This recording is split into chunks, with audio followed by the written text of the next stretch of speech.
Hello friends, आज मेरा NCERT class 6 का दूसरा वीडियो है। कल मैंने अध्याय 1 जिसका नाम क्या, कब, कहाँ और कैसे है अपलोड कर दिया था। और क्योंकि कल चैप्टर 1 पूरा नहीं हुआ था और उसी चैप्टर का यह दूसरा भाग आज अपलोड कर रही हूँ। और अगर आप हमारे चैनल पर नए हैं तो सब्सक्राइब कर लीजिएगा और सबसे ज़रूरी बात, बेल आइकन ज़रूर ऑन कर दीजिएगा। इससे जो मैं वीडियो अपलोड करूँगी वो सीरियल वाइज आसानी से आप लोगों तक पहुँचता रहेगा। तो आइए इसका अगला भाग शुरू करते हैं।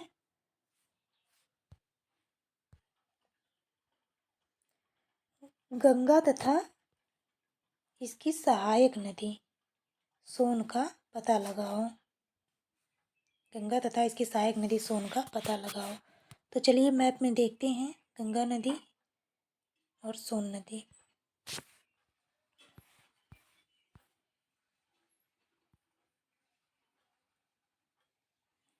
यहाँ देखिए, यहाँ ये गंगा नदी यहाँ से यहाँ, और यहाँ पे इसकी गंगा नदी की सहायक नदी सोन नदी जो कि गंगा में जाकर यहाँ पे मिल गई है।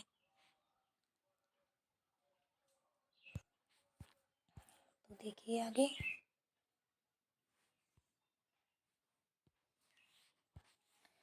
गंगा के दक्षिण में इन नदियों के आसपास का क्षेत्र प्राचीन काल में मगध, वर्तमान बिहार में नाम से जाना जाता था। कहने का मतलब जो आज बिहार नाम से जाना जाता है वही प्राचीन काल में मगध नाम से जाना जाता था। इसके शासक, किसके शासक? मगध।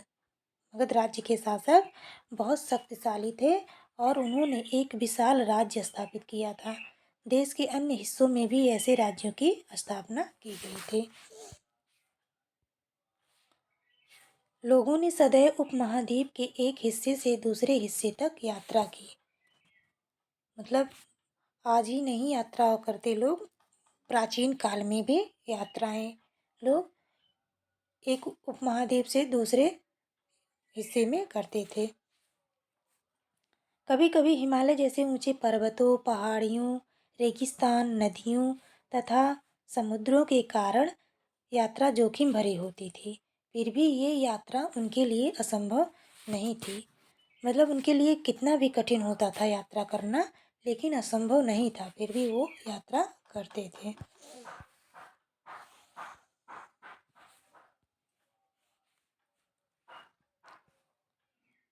अतः कभी लोग काम की तलाश में तो कभी प्राकृतिक आपदाओं के कारण एक स्थान से दूसरे स्थान जाया करते थे। मतलब कभी कभी लोग काम की तलाश में, या कभी कोई आपदा आ गई जैसे बाढ़ आना या भूकंप या सूखा पड़ना, किसी कारण से भी वो एक स्थान से दूसरे स्थान पर जाते थे। कभी कभी सेनाएं दूसरे क्षेत्रों पर विजय हासिल करने के लिए जाती थीं। इसके अतिरिक्त व्यापारी कभी काफिले में तो कभी जहाज़ों में अपने साथ मूल्यवान वस्तुएं लेकर एक स्थान से दूसरे स्थान जाते रहते थे। धार्मिक गुरु लोगों को शिक्षा और सलाह देते हुए एक गांव से दूसरे गांव तथा एक कस्बे से दूसरे कस्बे जाया करते थे। कुछ लोग नए और रोचक स्थानों को खोजने की चाह में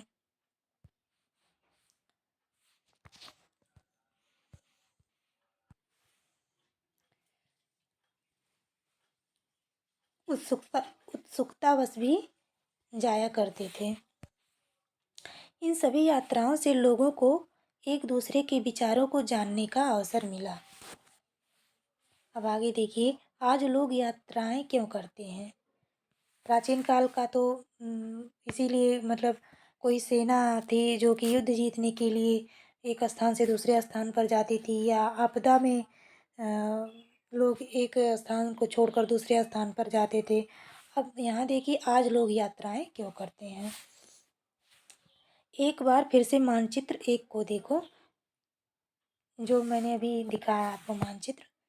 पहाड़ियाँ, पर्वत और समुद्र इस उपमहाद्वीप की प्राकृतिक सीमा का निर्माण करते हैं। हालांकि लोगों के लिए इन सीमाओं को पार करना आसान नहीं था। जिन्होंने ऐसा चाहा वे ऐसा कर सके। वे पर्वतों की ऊंचाई को छू सके तथा गहरे समुद्रों को पार कर सके। उपमहाद्वीप के बाहर से भी कुछ लोग यहाँ आए और यहीं बस गए। यानी भारत देश में जो लोग नहीं पहले रहते थे वो बाहर से आए और यहीं बस गए। लोगों के इस आवागमन ने हमारी सांस्कृतिक परंपराओं को समृद्ध किया। कई सौ वर्षों से लोग पत्थर को तराशने, संगीत रचने और यहाँ तक कि भोजन बनाने के नए तरीकों के बारे में एक दूसरे के विचारों को अपनाते रहे। देश के नाम। अब हमारा देश मतलब पहले किन किन नामों से जाना जाता था, कैसे हमारे देश का नाम पड़ा, इसके बारे में जानते हैं। अपने देश के लिए हम प्रायः इंडिया तथा भारत जैसे नामों का प्रयोग करते हैं।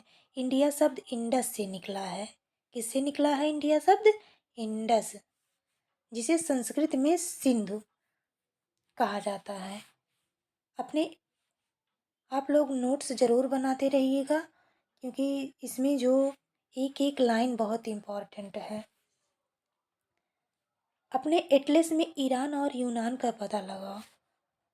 लगभग 2500 वर्ष पूर्व उत्तर पश्चिम की ओर से आने वाले ईरानियों और यूनानियों ने सिंधु को हिंदोस अथवा इंदोस और इस नदी के पूर्व में स्थित भूमि प्रदेश को इंडिया कहा। यानी चलिए हम मैप में चलते हैं।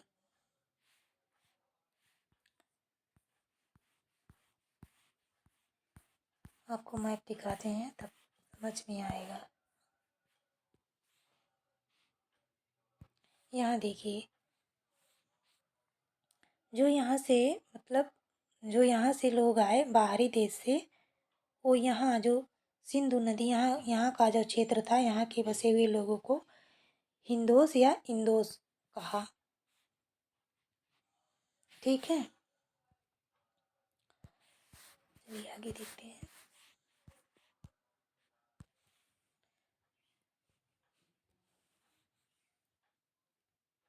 इस नदी के पूर्व में स्थित भूमि प्रदेश को इंडिया कहा। जो सिंधु नदी के पूर्व में स्थित भूमि था उस प्रदेश को इंडिया कहा। अब देखिए आगे। भारत नाम का प्रयोग उत्तर पश्चिम में रहने वाले लोगों के एक समूह के लिए किया जाता था। जो भारत में उत्तर पश्चिम में लोग रहते थे उनका एक समूह था, उसको भारत नाम से जाना जाता था। इस समूह का उल्लेख संस्कृत की आरंभिक लगभग 3500 वर्ष पुरानी कृति ऋग्वेद में भी मिलता है। आप जैसा कि जानते हैं आपकी ऋग्वेद, सामवेद, अथर्ववेद, यजुर्वेद, ये 4 वेद होता है और ऋग्वेद सबसे पुराना वेद है, लगभग 3500 वर्ष पुराना। तो इसी में भरत नाम का वर्णन मिलता है। बाद में इसका प्रयोग देश के लिए होने लगा। भरत जो कि एक समूह को कहा जाता था, धीरे धीरे वो इसका प्रयोग देश के लिए होने लगा। अब आगे देखिए, यहाँ पे कुछ इम्पोर्टेंट है। ताड़ पत्रों से बनी पांडुलिपि। ताड़ पत्रों से बनी पांडुलिपि का एक पृष्ठ यहाँ पे देखिए, ये है, ये एक पांडुलिपि है। इसमें क्या लिखा गया है? यह पांडुलिपि लगभग 1000 वर्ष पहले लिखी गई थी। किताब बनाने के लिए ताड़ के पत्तों को काटकर उनके अलग अलग हिस्सों को एक साथ बांध दिया जाता था। भूर्ज पेड़ की छाल से बनी ऐसी ही एक पांडुलिपि को तुम यहाँ देख सकती हो, जो भी मैंने दिखाया। अब देखिए, अतीत के बारे में कैसे जानें। अतीत की जानकारी हम कई तरह से प्राप्त कर सकते हैं। इनमें से एक तरीका अतीत में लिखी गई पुस्तकों को ढूंढना और पढ़ना है। ये पुस्तकें हाथ से लिखी होने के कारण पांडुलिपि कही जाती है। देखिए, इसमें बताया गया है पांडुलिपि किसे कहते हैं? जो हाथ से लिखा होता है उसे पांडुलिपि कहते हैं। अंग्रेजी में पांडुलिपि के लिए प्रयुक्त होने वाला मैन्युस्क्रिप्ट शब्द लैटिन शब्द मेनू, जिसका अर्थ हाथ है, से निकला है। ठीक है, ये पांडुलिपियाँ प्रायः ताड़पत्रों अथवा हिमालय क्षेत्र में उगने वाले भूर्ज नामक पेड़ की छाल से विशेष तरीके से तैयार भोजपत्र पर लिखी मिलती हैं।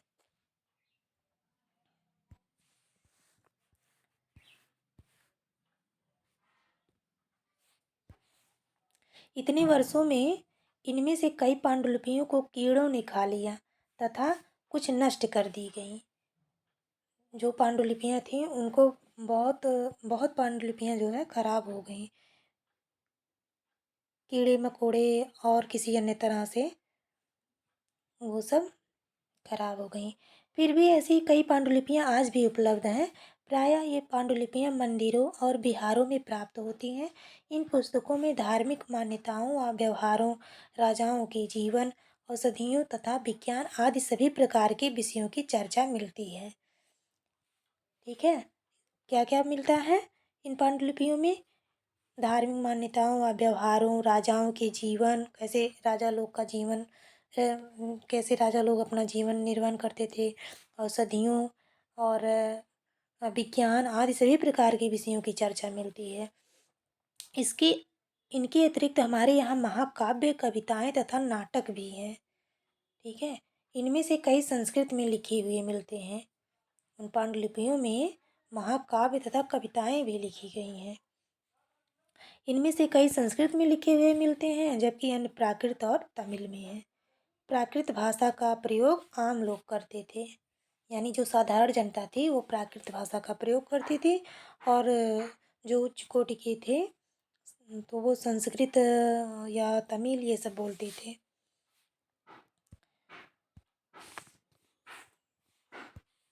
आगे देखिए, हम अभिलेखों का भी अध्ययन कर सकते हैं। ऐसे लेख पत्थर अथवा धातु जैसी अपेक्षाकृत कठोर सतहों पर उत्कीर्ण किए गए मिलते हैं। यानी अभिलेख किसे कहते हैं कि जो कठोर जैसे पत्थर या किसी धातु पर उत्कीर्ण अक्षर उसमें उत्कीर्ण रहते हैं तो उसे अभिलेख कहते हैं। कभी कभी शासक अथवा अन्य लोग अपने आदेशों को इस तरह उत्कीर्ण करवाते थे ताकि लोग उन्हें देख सकें, पढ़ सकें तथा उनका पालन कर सकें। जो राजा लोग रहते थे वो अपनी जो उनके आदेश रहते थे वो उसको जो है पत्थरों पर उत्कीर्ण करवाते थे, जिसको अभिलेख कहा जाता था, ताकि लोग उन्हें देख सकें, पढ़ सकें तथा उनका पालन कर सकें। कुछ अन्य प्रकार के अभिलेख भी मिलते हैं जिनमें राजाओं तथा रानियों सहित अन्य स्त्री पुरुषों ने भी अपने कार्यों के विवरण उत्कीर्ण करवाए हैं। उदाहरण के लिए प्रायः शासक लड़ाइयों में अर्जित विजयों का लेखा जोखा रखते थे। जो शासक लोग रहते थे, राजा लोग रहते थे, वो अपने अभिलेखों में जो अपनी उनकी विजय पथ की गाथा होती थी वो अपने अभिलेखों में उत्कीर्ण करवा कर रखते थे।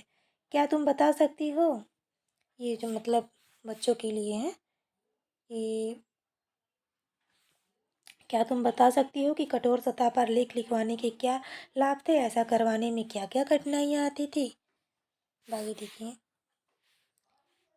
यहाँ कुछ इम्पोर्टेंट है, यहाँ देख लेते हैं कि लगभग 2250 वर्ष पुराना यह अभिलेख वर्तमान अफगानिस्तान के कंधार से प्राप्त हुआ है। ये वेरी इंपॉर्टेंट है, इसको आप लोग अपने नोट्स में ज़रूर नोट कीजिएगा। यह अभिलेख अशोक नामक शासक के आदेश पर उत्कीर्ण करवाया गया था। इस शासक के विषय में तुम अध्याय 8 में पढ़ोगे, यानी जब हम लोग अध्याय 8 पर आएंगे तब उसमें हम लोग इसके बारे में विस्तार से जानकारी प्राप्त करेंगे। जब हम कुछ लिखते हैं तब हम किसी लिपि का प्रयोग करते हैं। लिपियां अक्षरों अथवा संकेतों से बनी होती हैं। जब हम कुछ बोलते अथवा पढ़ते हैं तब हम एक भाषा का प्रयोग करते हैं। यह अभिलेख इस क्षेत्र में प्रयुक्त होने वाली यूनानी तथा अरामेइक नामक दो भिन्न लिपियों तथा भाषाओं में है। आगे देखिए, इसके अतिरिक्त अन्य कई वस्तुएं अतीत में बनी और प्रयोग में लाई जाती थीं। ऐसी वस्तुओं का अध्ययन करने वाला व्यक्ति पुरातत्वविद कहलाता है। जो इन अभिलेखों का अध्ययन करता है तो उसे क्या कहते हैं? पुरातत्वविद। पुरातत्वविद पत्थर और ईंट से बनी इमारतों के अवशेषों, चित्रों तथा मूर्तियों का अध्ययन करते हैं। आशा करती हूँ आप लोग समझ गए होंगे। वे औजारों, हथियारों, बर्तनों, आभूषणों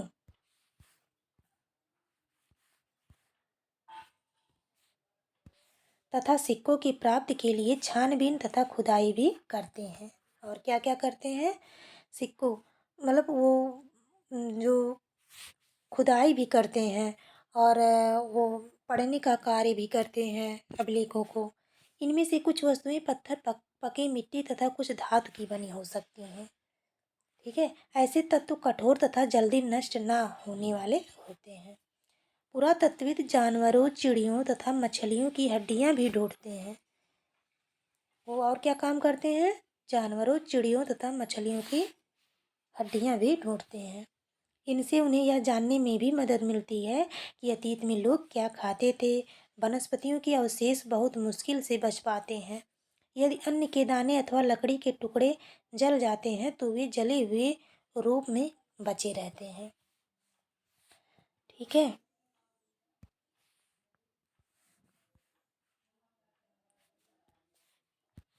पांडुलिपियों, अभिलेखों तथा पुरातत्व से ज्ञात जानकारियों के लिए इतिहासकार प्रायः स्रोत शब्द का प्रयोग करते हैं। उसको इतिहासकार क्या कहते हैं? स्रोत। इतिहासकार उन्हें कहते हैं जो अतीत का अध्ययन करते हैं। अतीत यानी जो बीता हुआ है उसका जो अध्ययन करते हैं उनको क्या कहते हैं? इतिहासकार कहते हैं। स्रोत स्रोत के प्राप्त होते ही अतीत के बारे में पढ़ना बहुत रोचक हो जाता है, क्योंकि इन स्रोतों की सहायता से हम धीरे धीरे अतीत का पुनर्निर्माण करते जाते हैं। अतः इतिहासकार तथा पुरातत्वविद उन जासूसों की तरह हैं जो इन स्रोतों का प्रयोग सुराग के रूप में कर अतीत को जानने का प्रयास करते हैं। ठीक है, तो फ्रेंड्स मैं आज ये वीडियो यहीं पर अब स्किप करती हूँ और इसके आगे का भाग मैं कल अपलोड करूँगी। आप हमारे चैनल पर बने रहिएगा। इसी तरह की ये जब तक NCERT बुक पूरा नहीं होगा मैं तब तक क्लास देती रहूँगी।